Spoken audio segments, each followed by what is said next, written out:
C'est une incertitude qui a fait sortir quelques centaines de Burkinabés sur la place de la Nation ou à ses abords en soutien à la minuterie. Nous, on est avec l'armée. Demain, après-demain, même demain, on est avec l'armée. On soutient les soldats. On soutient les soldats qui ne se laissent pas faire. Ces dernières heures ont été beaucoup mouvementées au pays des hommes intègres. Des coups de feu et des tirs en l'air par des soldats qui barrent la route à quelques centaines de mètres du camp Sangoulé-Laminzana à l'ouest de Ouagadougou. Des passants sont parfois éloignés à coups de force. La situation reste très confuse depuis la nuit. C'était vers 3h50 comme ça, quand on a entendu le coup de feu. Alors que moi je voulais sortir, mais j'ai eu peur que je ne vais pas sortir, avoir un balle perdu.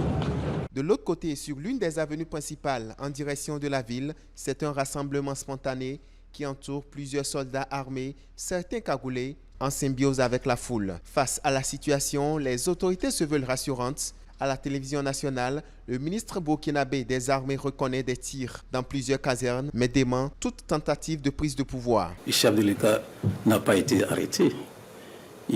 Aucune institution de la République n'a été pour le moment inquiétée. Donc, comme je l'ai dit, ces mouvements sont localisés, sont circonscrits et nous suivons l'évolution de ces mouvements-là.